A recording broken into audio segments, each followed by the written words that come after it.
Hello there, welcome to Bryan Lomax Movie Talk and the 11th day of my August alphabet challenge, where I am going through the alphabet and taking each letter and finding a film that begins with that letter and reviewing it across the month of August. We're on the letter K today, and you guys voted for Kubo and the Two Strings. There is still time to vote for some of the other films in my community tab, so go and head on over there if you want to take part in those votes. But yeah, I'm doing this to raise money for a very good cause, a women's refuge that we're building in Zambia. So if you want to know a bit more about that, check out the links down in the description box. And please donate. If you can't donate, please do click the thumbs up on this video and share it, more importantly, so that other people can find out about it and we can hopefully raise money. But yeah, the letter K, Kubo and the Two Strings. It's a film from 2016, directed by Travis Knight, who would go on to make Bumblebee, a film that most people regarded as one of the best, if not the best, Transformers movie. This is an animated film by Laika Studios, the independent animation studios that made Box Trolls, Coraline, still their best film, I think, Coraline, real great work, although that was directed by Henry Selick, so guy's a master at stop motion. But yeah, this is no different, quite frankly. So Kubo and the Two Strings follows this young boy who has this magical power to kind of tell stories using origami, but he makes the origami kind of come alive as he's telling the stories, so it really kind of captures people's imaginations.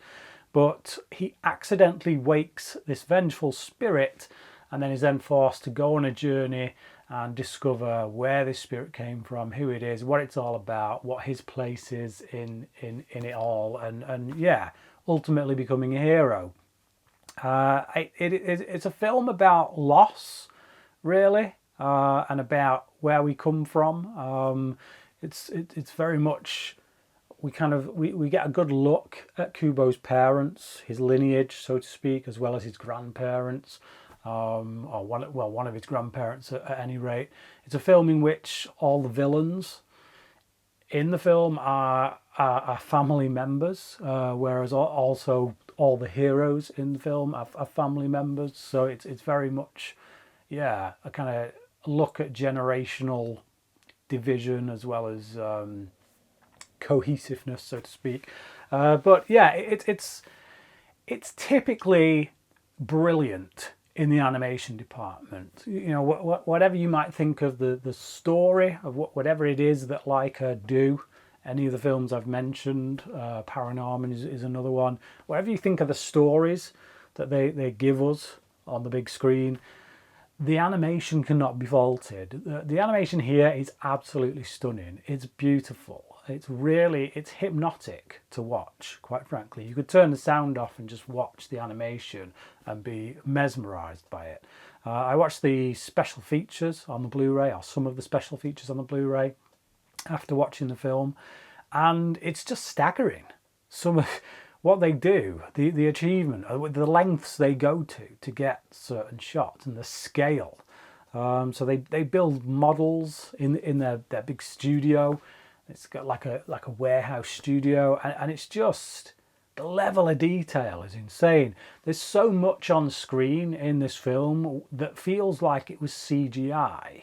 And then you get to the special features, the behind the scenes stuff, and you realise just how much of it was not CGI, just how much of it was practical, proper stop motion stuff.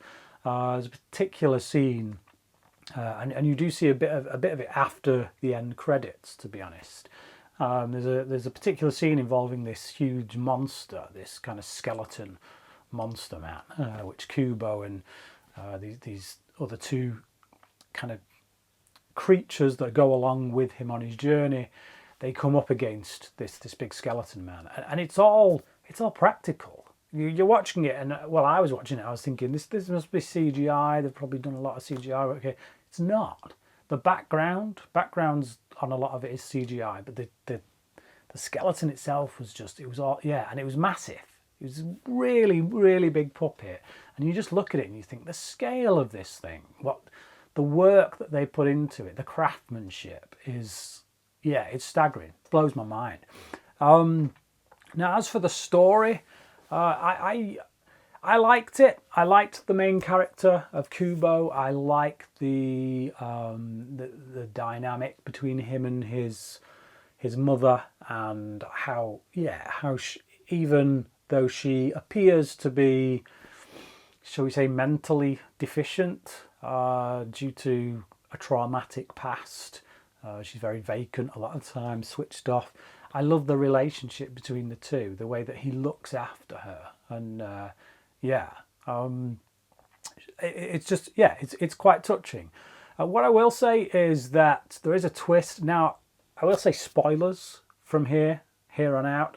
If you haven't seen the film and you do want to watch it, maybe don't want to watch the rest of this review, because so there's a twist. There's a couple of twists actually. I gotta say, I kind of saw them both coming. Which is the identity of the parents. So, over the course of the film, we're told that the mother dies. We see that happen. The mother supposedly dies, or that's what we're led to believe. But because we don't really see it, I instantly thought, well, yeah, she's not dead. So as a result of that, I thought, well, where is she? And then, about after 10 minutes of going along this journey, after that moment, I thought, okay. That's the mother. That's got to be the mother. And then that was confirmed shortly later. But the moment I thought that, and the moment it was revealed to be the case, I also thought, well, this is going to be a journey in which they find his father. That seems to be where the story's going. It's all about, looking for his roots and this, that, and the other, and the legacy that his father left behind. And I just thought, I bet the other thing is the father, and that was proven to be the case as well.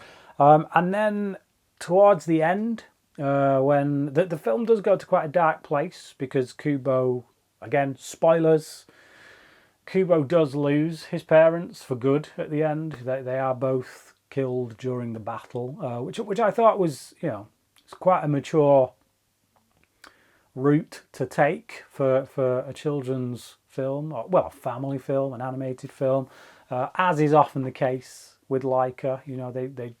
They're not Disney. They don't feel they have to put a kind of roses and sweetness and light on everything in order to look at Coraline.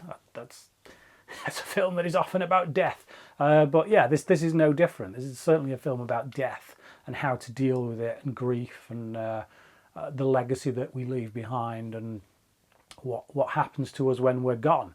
Now, I from a spiritual standpoint, I don't kind of mesh with the spiritual elements in this film, because it's just not my outlook on life. So I didn't really connect with it in that way, I guess. That's just me. Again, that is a totally subjective thing. So I think as a result of that, the ending for me wasn't quite as emotional as I wanted it to be, especially hearing a lot of the reviews, because this film has been, just received really good reviews when it came out, and I thought, and I'll be quite honest, I watched the first half hour of this film way back when I first bought it on Blu-ray, but I had to turn it off. I can't remember why, but I loved that first half hour, so much so that I convinced my wife to sit down and watch it with me. But then we got just past that first half hour, and these two twins come into it, these ghostly apparition kind of things. And our daughter was around at the time. She got quite easily spooked by certain things. Me and the wife could sense she was getting spooked by these. And so we asked her if she would like something else putting on, and she said yes. So I saw the beginning of this film, the first half hour or so, twice, ages ago, before getting around to it. And I got to say, I do love the first half of this movie, to the point where I always assumed I would just love the whole movie. And unfortunately for me, I've just got to say that I really appreciate this movie, the craftsmanship in it, the character work. It's really good. But I feel like the second half, one, gets a little bit too predictable for me, and two, didn't quite hit the emotional buttons that I wanted it to. Even so, despite that, I do think it's an incredible piece of work, and I would give it a 4 out of 5. Now, if you have seen Kubo and the Two Strings, I'd like to know what you think about it. Where would you rank it amongst Laika's movies? I think they've done 4 altogether. Oh no, the Missing Link as well is another one. I haven't seen that one. So I think they've done 5. Correct me if I'm wrong, but how would you rank it amongst the 5 films that they have made? Yeah, leave your comments down below. Please don't forget to check out the links and hopefully donate. If you can't donate, that's perfectly understandable. Not everyone can, but what you can do is share this video and get it out there so that other people can hear about the cause. Yeah, but thank you for watching this video. I'll be back again tomorrow with another one, but until then, cracking.